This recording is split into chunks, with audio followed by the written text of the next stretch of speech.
Welcome to the House Nerds. I'm Jennifer Morris. And I'm David Lawson.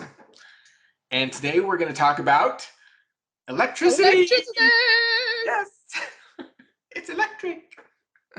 Yes. Actually, electric plans are some of the questions I get asked the most in construction documents. And there's so much that goes into that. It's really usually just 1 or 2 pages of the construction documents, but there's a lot that goes into those plans. And so I kind of wanted to do an introduction and talk about what the electric plan is and how it's used for building and also for the permitting process.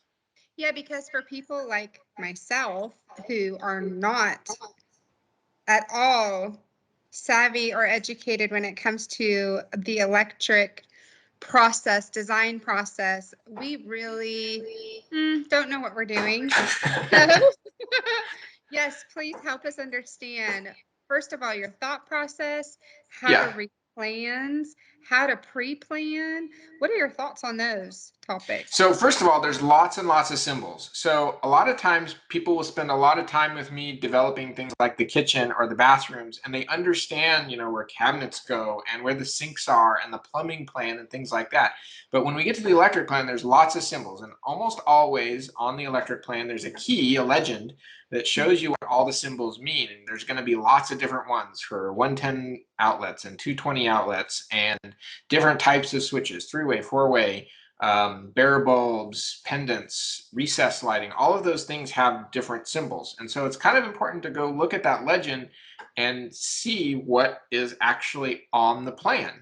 But the plan is just that. We're kind of going through what we think the house needs. It's Right. all the switches, all the lights. And what it does is it helps you pass your permitting process. Like all the designs that I develop and every design that you buy, or any time you have an architect or draftsman create a plan, it needs to be code, right? It's got to pass the inspection or the first permitting process with smoke detectors and CO detectors and exterior lighting and exterior outlets and all the things that go with that. But the plan is just the plan. Like I design what I think you need, and a lot of times we talk about it, Right. and it's a good plan, but it keeps the electricians all bidding at the same, right? So you hand the plan to 3 or 4 or 10 electricians so that they're all bidding apples to apples, which is really important. Well, and the supply list too, you provide that as well, the required supply list. So when you're talking with a contractor, it makes it a little bit easier to have a materials list already identified so that, Yeah, we can do again, that. you are comparing apples to apples. And as it's being installed, you can make sure that the product that you're getting is the product that was called out on the plans. That's Right. important as well. So, and that's kind of getting into the interior design and stuff. But what happens 100% of the time? So the plan is the plan, and everybody's bidding, but it's never 100% of what ends up in the house. Because here's what happens. So the plan is the plan. We go through it, make sure everybody's happy. But always, when you're building a custom house, after framing, you're going to walk through the house with the electrician, and he's going to take a Sharpie or he's going to take pictures and go through the walls, and you're going to say, oh, you know what, this switch shouldn't have been on this side of the door, and I don't like how David only gave me 3 lights, I want 6, or whatever that issue is that comes up. And you're either going to write down, and then that's what the actual bill is going to be. So you might get a bid, and then it may be different because you kind of redesign the electricity as you go, all the electric plans. Yeah, it's interesting. In our house that we just purchased, we are considering having the electrical formatted so that the switches make sense. Because right now there's no rhyme or reason to them. Yeah. Literally, I've got a light switch in the laundry room that controls the living room. So it's things like that that you really need to be mindful of Right. because it just, that kind of stuff is just annoying after a certain period of time. It just doesn't make sense. So, And that's true, but also on the plan, there's only certain places that switches can go. For example, at intersecting walls, we can't put switches. And so people don't necessarily understand that a box can't go at certain locations. And so the electrician's going to work on some of that. You're going to work with the framer, but also from a plan perspective, switches may have been planned in a certain place because that's where they actually work. That's really good to know. Yeah, I probably need to request a copy of the plans and then ask the designer, what were you thinking? What were you thinking? What were I've you seen thinking? switches for bathrooms on the outside of the bathroom and stuff like that. But then, so that's new plans, right? But also, we've got situations where we've got to retrofit, and I know that you guys are going through that right now. Yeah, we decided to do away with our old couches and get new couches, which is Fun. fantastic. But they're electric reclining couches. And so we need a floor socket so that we're not running electrical wiring across the floor. That is definitely a safety hazard. And we have Right. little ones, we have grandbabies and whatnot. So we are looking at getting quotes and bids to actually put a couple sockets in the flooring. So yeah, it's so important just to know, see if you can pre-game as much as Yep. possible. But even if you purchase an already existing home, there's going to be little tweaks that you're going to want to make. So you mentioned a really good point about safety. You should not be running extension cords everywhere. That's why the code calls out for things like a certain number of outlets every certain number of feet in a bedroom or a dining room or living room. The different code is different for those different rooms, but the reason is that we have enough outlets so that you don't have to run those types of things. Today, all of the new outlets that are installed are required to be tamper resistant, child-proof. They've got little plastic slides inside that you can't stick a knife in.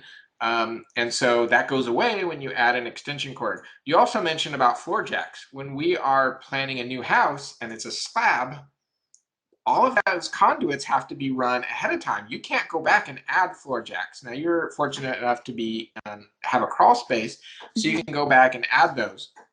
But planning where those go is also important. I know that we've talked in the past about making sure that we pick a place that isn't necessarily going to be offensive to somebody else who might not have a couch in that location. Yeah. Sometimes you choose something that's functional for you and your family, but you go to resell your home and a buyer's thinking to themselves, what in the world were they thinking? Like I know you lights, and I, like switches on the outside of the walls. yeah, seriously, there's sometimes I'm just like, I don't understand what's going on here. But I know you and I talked that we have some new insulation on the market that can also be tough when it comes to aftermarket That's right. electrical installs. So let's talk a little bit about that. So if you're going to foam your house, which I recommend in most situations now because of the energy efficiency that you're going to get, that fully encapsulation, but you're putting glue, you're putting what's essentially epoxy in the walls, and filling up the walls with foam. You can't just fish a wire down that outside exterior wall like you used to when you had batt insulation. You can't just force it through that fiberglass. And so adding electricity becomes very difficult. And another reason that pre-planning is so important and why the code helps protect us by having a certain number of outlets. Yeah, and please don't forget, you're talking all about inside the home, but don't forget the perimeter of the home is so important to have electrical outlets on the Yes. outside of your home. How often is that forgotten or misplaced or just kind of a last minute thought? And it always matters when it comes to Christmas lights and Yes. decorations and garden features or things like that. So Yeah, so do we want to install soffit plugs up in the soffit so that you can plug Christmas lights in? In some cases, I make those smart plugs, so you don't have to even have a switch. You can have an app that turns those plugs on and off for your Christmas lights. We live in a new house, but we had to have an electrician come and retrofit for all our outdoor lighting and pumps and all the other stuff that go into irrigation. So, because some of that stuff got forgotten. So it happens, but we also want to make sure there's a way to get those things um, taken care of in the future. Easy access.